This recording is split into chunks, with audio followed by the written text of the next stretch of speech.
Hi, Busy Bees. Hillary here, joining you for a Hive Live. We have a lot of things going on in the Hive right now, so I wanted to jump in, tell you a little bit about some of our offerings, but also offer a meditation. So, a little housekeeping before we start. If you don't already know, we are offering a free 20-minute yoga class brought to you by Faith with a Twist and the Hive. So this is the book that I wrote with Amy Dolan, Faith with a Twist, and we have a video presentation that is taught by Amy, and it takes you through the whole yoga routine that is in that book. Even if you don't have the book, though, you'll like this routine. It's a great, easy, very short way to add a little bit of yoga into your life every day. That's always a good thing to try to squeeze some time in for. So if you just don't know where to start, or if you already have a yoga practice and you'd like something quick for those days where you maybe don't have as long as time, please feel free to go onto the Hive. I'll put the link in the comments below later, and join for that free yoga class. It's an excellent 20 minutes. But more than that, I also wanted to let you know that along with that, we have created, again with Amy Dolan, this incredible masterclass that's coming out. It is called Yoga Philosophy Masterclass, and it has everything you need to have a self-study guided introduction to yoga's wisdom. And even more than introduction, I have to say, it's a really, really deep dive. Amy she's absolutely, I think, one of the best yoga teachers I've ever encountered in my life. Not just because she knows how to teach the physical aspect of yoga, but the deep spiritual principles of yoga as well.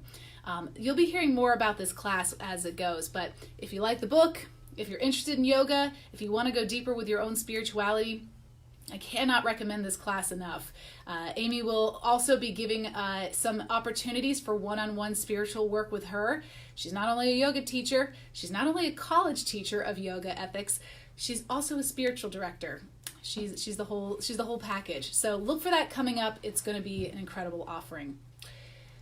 But the next and probably most important reason I wanted to come on today is because of something that happened maybe just Wednesday. And I think maybe some of you are feeling this too. I was watching the news on Wednesday and felt myself just getting riled up, as it often happens when I watch the news, feeling as though, one, I can't keep up with everything that's happening in the news cycle. Two, I can feel myself not living the principles of peacefulness that I want to be living when I'm reacting to what I'm seeing. I'll tell you what, the feelings I'm feeling are not very peaceful. And three, if I'm not peaceful, I'm not able to actually influence the people around me to be more peaceful.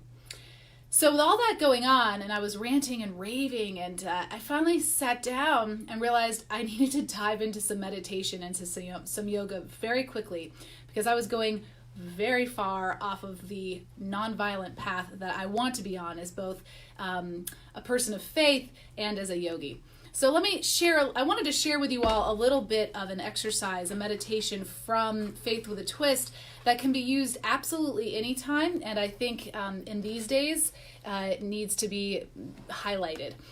It is looking at the Yoga Sutra Ahimsa.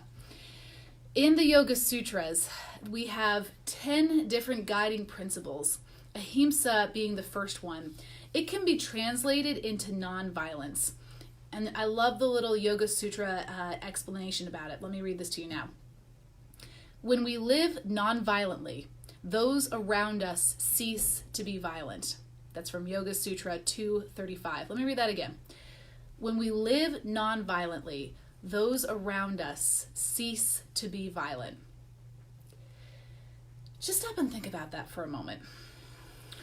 When we think about violence, I think we tend to conjure up images of war, military might, weapons, these larger atrocities that we tend to think of as acts of violence. But if we're being honest with ourselves, violence starts much, much, much closer to home.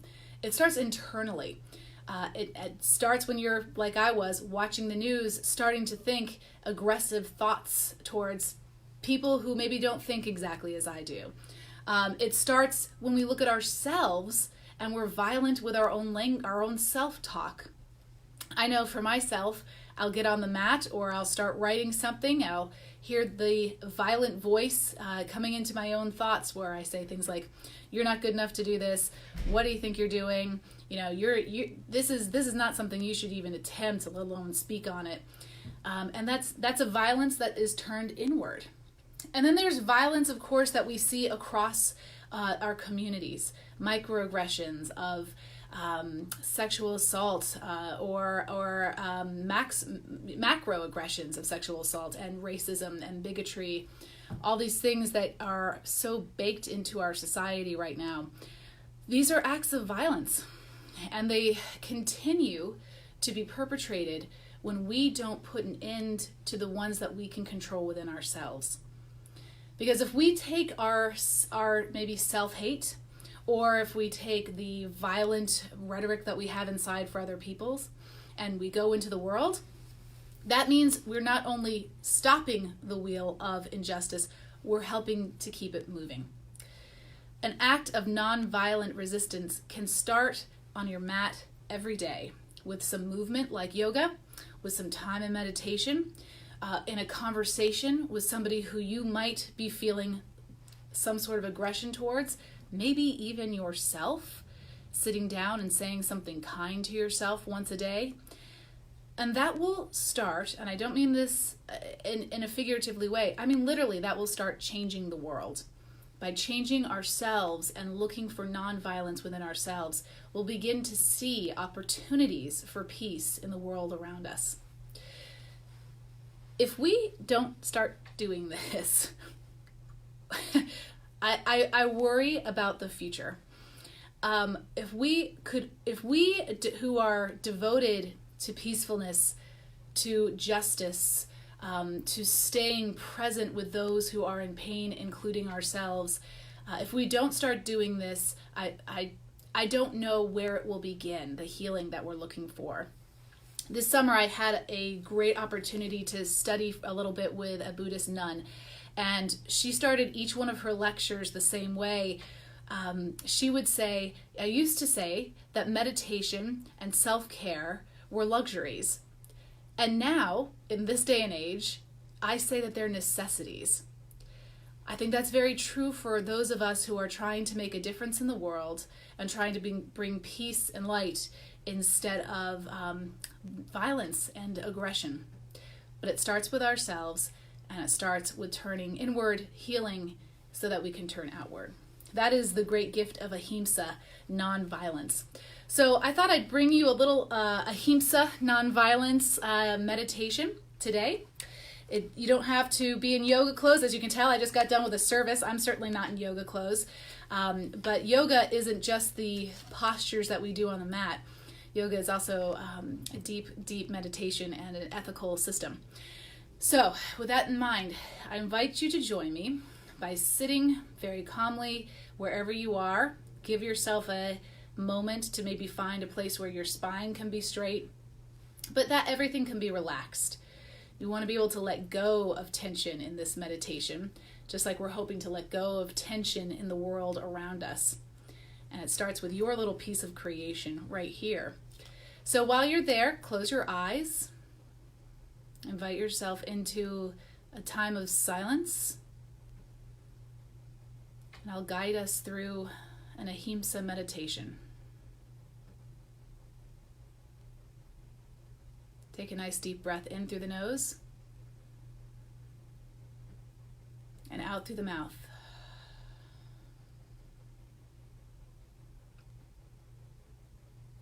Another in through the nose and out through the mouth.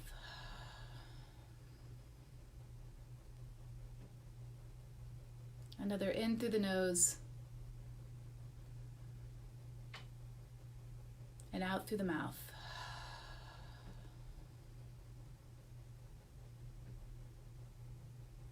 Scan your body. Find any pocket of tension that might need to be released.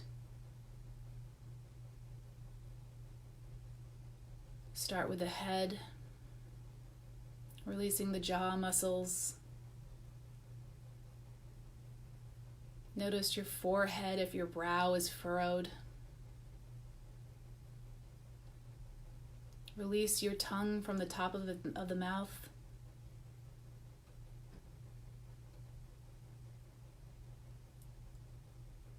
Take another deep inhale and exhale.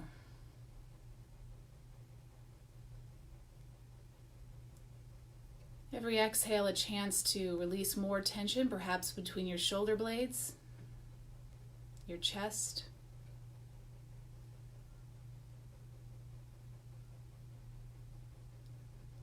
Down through your lungs and your belly.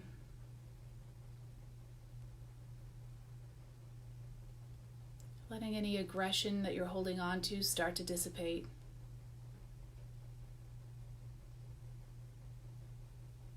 Every inhale, a chance to bring in positive energy. Every exhale, a chance to release tension and any violence.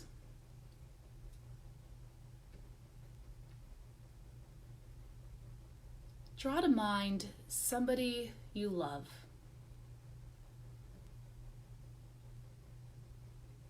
Hold them in your mind's eyes and your heart. Picture their face.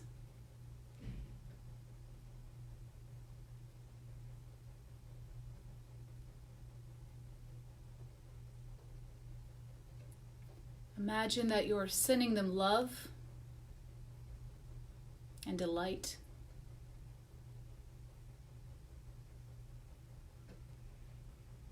Set forth for them a prayer or intention that they will know joy and that they will know peace.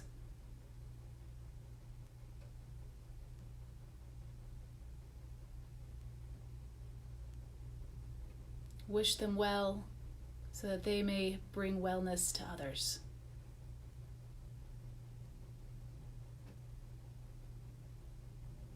Take a deep inhale and exhale.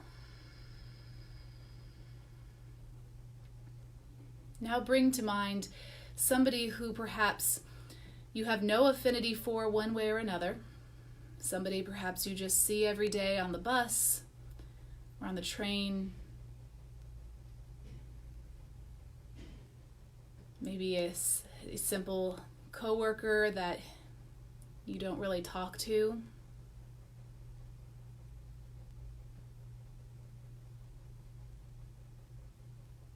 With this person in mind, whom you wish neither harm nor good, begin to change that and wish them well. Send to them light and peace and joy.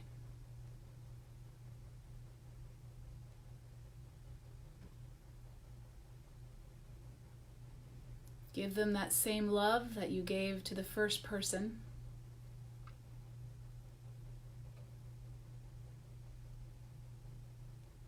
And send out to them an intention or a prayer that they may know wellness and bring wellness to the world.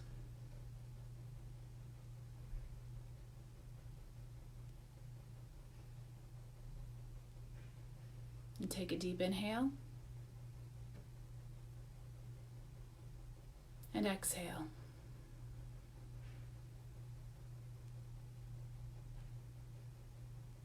Now call to mind somebody whom you dislike, perhaps intensely.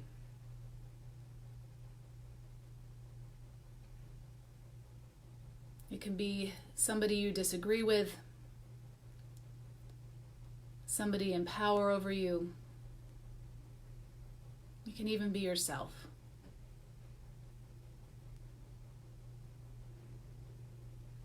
Hold that person in your mind's eye and notice your body's reaction.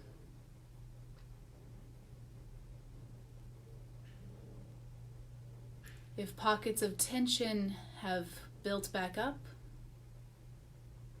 on a deep inhale, Bring in joy and exhale.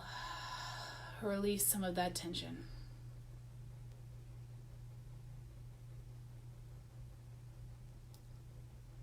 Try to see this person as a child of God.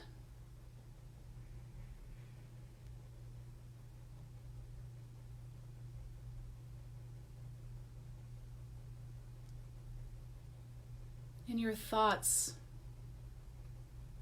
bring up for them a wish for joy, a prayer, and an intention for wellness, so that they may bring wellness to others.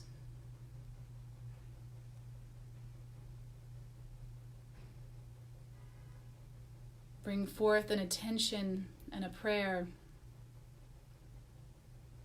that they may be bathed in light.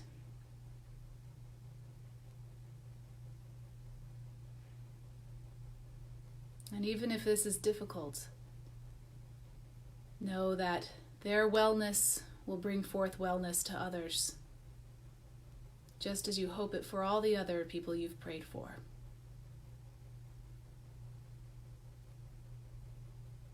Take another inhale and exhale.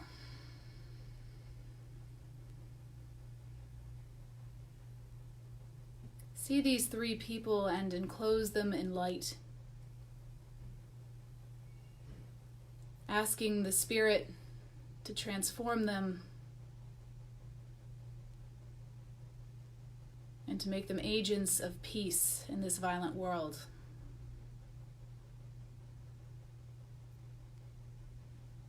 As may we be also. Take another inhale. And with an exhale, slowly open your eyes and return to this moment.